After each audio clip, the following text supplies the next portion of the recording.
When I was a kid, I served as an altar boy for a lot of funerals with my older brother, Bill. Our pastor in suburban Minneapolis, Father Jansky, knew we were pretty dependable, and we had a lot of experience serving funerals, so he asked us to do them all of the time. Truth be known, and I'm a little ashamed to admit it, we were always willing to serve at funerals because we usually got some money for doing so. I could make $1 a day on my paper route, but I usually got $5 or $10 for serving a funeral. For a young boy, it served as a nice blend of service to the church mixed with some personal self-interest. At those funerals, I often heard that Christ is the resurrection and the life, and that nothing separates us from the love of God. But honestly, those words didn't mean much to me because life after death, resurrection, had not yet come to me. When you're a kid, resurrection is an idea, a concept, and it's pretty hard to feel a concept in your heart. The truth is, at pretty much every funeral I served, I didn't love the people who died. I didn't know most of them. And if I did know them, it was as a child knows an adult. Hello, Mr. Smith, how are you? I'm doing fine, thank you. I'm in 3rd grade this year. That kind of thing.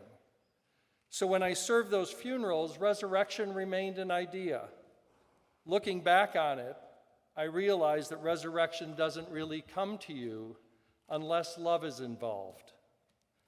Then came 1986. My mother, who used to go around to Catholic parishes giving talks about life being a miracle and the importance of enjoying every day as a gift from God, was on her way to giving one of those talks when she was killed in a head-on collision. I was 23 at the time, a young father who lived just down the street from St. John Vianney at 311 Loma Linda. The phone call from my dad that night literally brought me to my knees. My mom was gone at 53 years of age, way too soon for my dad, and way too soon for me too. 3 days later, kneeling at her casket, I saw my mom for the last time. I saw the person who cared for me when I was sick, who laughed that crazy Irish laugh more times than I could remember, who loved me way more than I could ever love myself. And yet, kneeling there, I had this stark and very real feeling that my mom really wasn't there in that casket. I mean, her body was in front of me, but I knew in my heart that she had gone somewhere else, and I didn't have to tell myself that. I knew it. At the funeral mass, I heard, "The Lord is my shepherd. In my Father's house there are many rooms. God loves those who are his own." But suddenly those words had way more meaning than when I heard them serving funerals as a child. This was different. I love my mom, and because of that, at the ripe old age of 23, resurrection came to me. What do I mean by this? Well, because I love my mom, I trusted that God loved her too. And if he loved her, I trusted he would hold on to her when I could not. Why did I think that? If there's one thing we all know, and I'm sure you know this from your own life, there's one thing that love is very poor at, and that's letting go. Love never wants to let go. Grief is our best teacher of resurrection because in grief we know that love holds on, and if we could, we would hold on too. But we can't. So in resurrection, God holds on for us and simply refuses to grant death the power to pull us away from him. In today's gospel, Jesus says that no one can take his sheep out of his hand, and no one can take them out of the Father's hand either.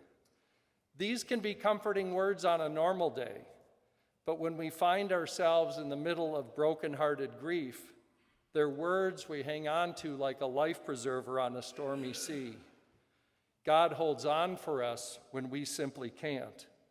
It's called resurrection. Of course, I don't mean to imply that resurrection is something that we do. 3 weeks ago at Easter, we celebrated resurrection as something that God does. From that dark place where breath ceases and bodies decay, God created resurrection. That's what Jesus did. But as the scriptures also say, in time, resurrection eventually comes to each of us, too. I learned that when my mom died. Looking at her in the casket, I wanted to hold on to her in the literal sense, but I couldn't. I had to let God do it for me. My brothers and sisters, when all is said and done, and when the world has let go of us or those we love, there is only God left. And if God is love, then God will surely hold on when we can't. Because of that, I've come to learn that resurrection is really not about God's power. It's about God's love. And through grief, I have come to trust it with my whole heart. When I served funeral masses as a kid, resurrection was an idea, something to think about. Now it's something I know in my bones because I've lost people I loved, mom, dad, relatives, and friends. Grief has made resurrection real for me, and on this Mother's Day weekend, God's amazing gift of resurrection comforts me in a way that I can't explain.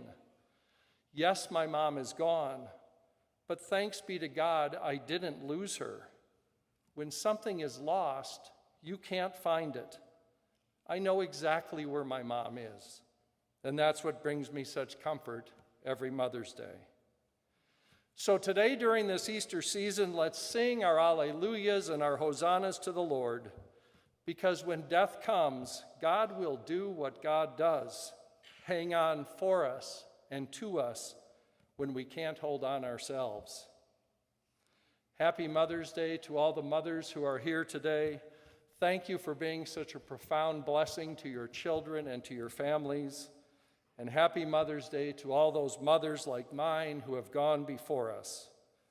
God is holding them all in his hand, and nothing, not even death, can change that. Viva Cristo Rey.